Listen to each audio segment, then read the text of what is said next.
これはね、僕が一番薬剤師をやってて良かったなと感じることですね。一医療人としてはそういうのを知ってね、ちゃんと命と向き合うということは僕は大事なんじゃないかなと思うので、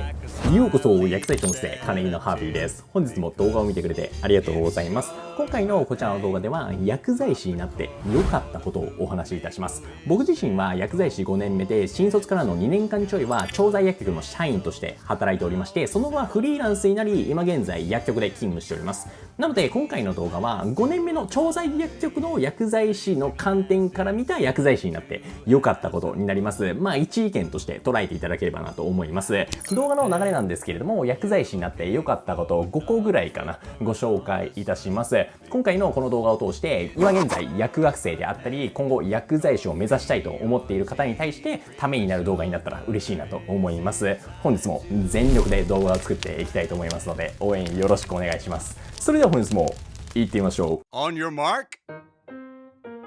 それではやっていきましょうか。一つ目ですね。薬剤師になって良かったこと。一つ目がある程度稼ぐことができるということでございます。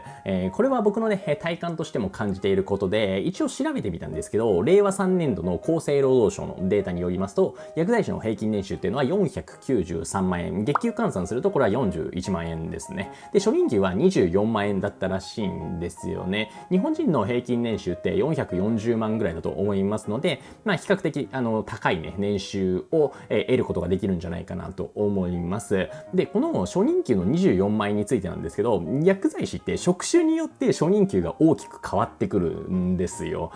薬剤師の職種って大きく3つあると思ってて、病院薬剤師と調剤薬局と、ドラッグストアの薬剤師がありますよね。で、この順番に年収っていうか月収が上がっていくイメージがあります。僕の感覚すると1つ上がるごとに5万円ずつぐらいはね、上がってきて結構差がありますよね。なので、調剤薬局であるとか、ドラッグストアにいる薬剤師さんは、初任給でも30万とか、それを超えてくるパターンもあるんじゃないかなと思います。実際に僕自身も中小のね、調剤薬局に新卒からね、入ったんですけど、その時は月収は30万円くらいで、プラス家賃補助とかもあったので、意外と助かったと言いますか、2年目の時点で年収は500万を超えてたかなと思いますね。調剤薬局の場合で言うと、大手と中小で割と月収に差があったりして、大手であればあるほど福利厚生であるとか研修はしっかりしているんだけれども、月収というか年収は下がってくるようなイメージがありますね。僕前にね、大手と中小どっちがいいのみたいな動画とかも作ってたりするんで、気になる方はそちらの動画見ていただければなと思います。ということで、薬剤師になって良かったこと、一つ目がある程度稼ぐことができるということでした。それでは続きまして2つ目ですね。薬剤師になって良かったこと。2つ目は転職がしやすいということでございます。これ特に社員になる方に対して言えることなんですけれども、こちらもデータを調べてみました。令和5年度の厚生労働省の調査によると、薬剤師の有効求人倍率はどれぐらいかっていうのを調べた結果になります。で、有効求人倍率っていうのは、一人の仕事を求めている人に対して、いくつの選択肢の仕事先があるのかなっていう指標なんですけど、これ薬剤師では2つ指標が求められています。パートアルバイトを含む含まないで数値が出されておりまして、令和5年度の分パートアルバイトを含む場合は 2.26、 含まない場合は 3.09 ということで、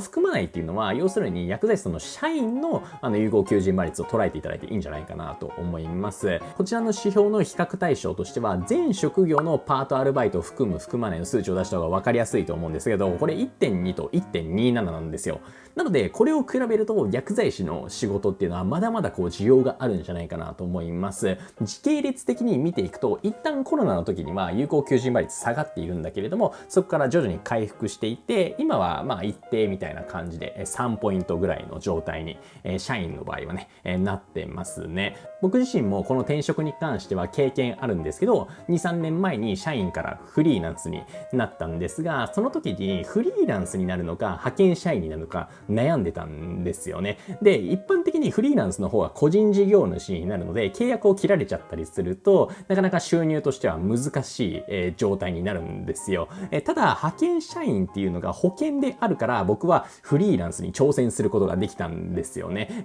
これを踏まえても、仕事先を変えたとしても、薬剤師の仕事というのは、同じ調剤薬局でありますし、ドラッグストアでも、割とあったりしますし、派遣もフリーランスも全然募集がまだあったりしますので、薬剤師免許を持っていれば仕事先には困らないんじゃないかなと思います。なので僕がね、見ていただいた方に伝えたいのは、仕事先で辛い思いをした場合、例えば人間関係が悪くなって、しまったり、嫌な上司がいたりする場合は、もうスッとね、転職、できますのでね、そんなに抱え込まず、その場に居座らず、逃げるのも一つの選択肢、勝つ方法だと僕は思っておりますので、無理なさらず転職をね、考慮してもいいんじゃないかなと思います。ということで、薬剤師になって良かったこと、2つ目が転職しやすいということでした。それでは続いて3つ目ですね。薬剤師になって良かったこと、3つ目が仕事以外に自分の時間を確保しやすいということでございます。これは皆さん、僕を見てわかるようにですね、フリーランス薬剤師をやりながらこうやって動画編集をやることができておりますので、やり方次第では自分の時間を確保しやすいんじゃないかなと思います。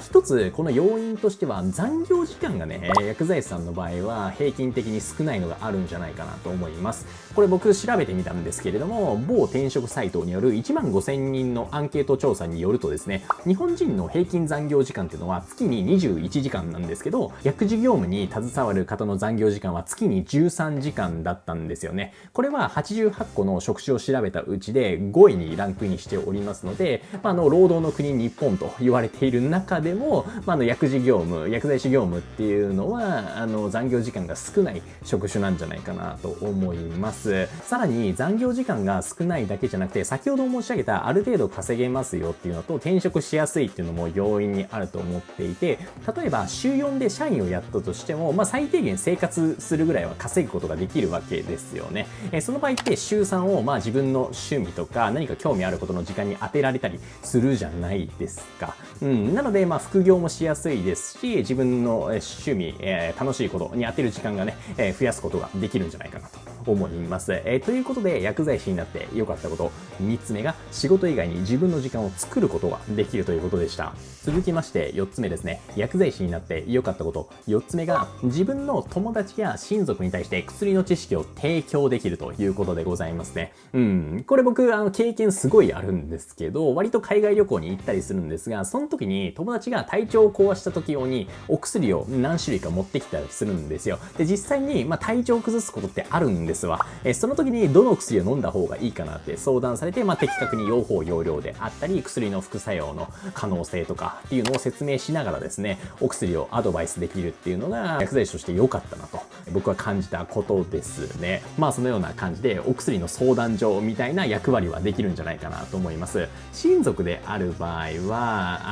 親の方であるとか、おばあちゃんおじいちゃんの方が飲んでるお薬を見ると大体その方の疾患が分かったりするんですよね。これはメリットでもありデメリットでもあるんですよ。例えば親族の方がね、私に対して知られたくない疾患もあるかと思うんですけれども、そういうのも分かってしまうっていうデメリットはあるんですが、一医療人としてはそういうのを知ってね、ちゃんと命と向き合うっていうことは僕は大事なんじゃないかなと思うので、それに対してもね、知ることができるっていうのは僕はいいんじゃないかなと個人的には思ってます。ということで薬剤師になって良かったこと、4つ目が知人とか親族に対して薬の知識を提供できるということでした。それではこれでラストになります。5個目ですね。薬剤師になって良かったこと、ラスト5個目が患者さんから感謝されることです。これはね、僕が一番薬剤師をやってて良かったなと感じることですね。どういう時に特に嬉しいかっていうと、普段薬の知識を学んでいる中で、それを現場の能力として発揮して、例えば疑義紹介で処方変更になって患者さんから感謝される時ですね。めちゃめちゃ具体的だな。その時に患者さんから本当に言ってくれてありがとう。これ変更にならなかったらまずかったんじゃないのみたいな感じで感謝されると、すごい薬剤師やっててよかったなと、もう心から思いますね。ただ、仕事をしているとね、そういうね、嬉しいことだけではなくて、上司から怒られたりしたり、仕事でやらかしてしまって、患者さんから怒鳴られたりすることもあるかなと思います。その中で、失敗を自分の中で試行錯誤して成功とか成長につなげていく、この一連の流れで成果が出た時が非常に嬉しいんですよね。僕もこのチャンネルで最近薬のね、知識であるとか仕事術に関して発信しておりますが、皆様とこの動画を通して知識を深めて薬剤師の質を高めていき、患者さんから感謝されるようなチャンネルにしていきたいなと思っておりますので、ぜひですね、皆様今後ともよろしくお願いいたします。ちょっとチャンネルの最後、宣伝になってしまったんですけれども、薬剤師になって良かったこと、5つ目が患者さんから感謝されることでした。はい、皆さん本日もここまで見ていただきありがとうございます。今回は薬剤師になって良かったこと5つご紹介しましたが、いかがだったでしょうか。動画内以外で見ていただいた薬剤師さんの中でもっとこういう点がいいんじゃないっていうのがありましたら参考になりますので、コメント欄に記載していただければなと思います。ポジティブな意見をお待ちしております。最後に宣伝にはなるんですけれども、私、管理人のハーピーはフリーランス薬剤師に特化した人材紹介会社、株式会社 T ハーフ運営しております。薬局経営様、薬剤師様で興味ある方いらっしゃいましたら、概要欄にリンクを貼らせていただきますので、お問い合わせお待ちしております。ということで、本日の動画いいと思っていただけた方、グッドボタン、チャンネル登録、よろしくお願いします。それではまた次回お会いしましょう。お疲れでした。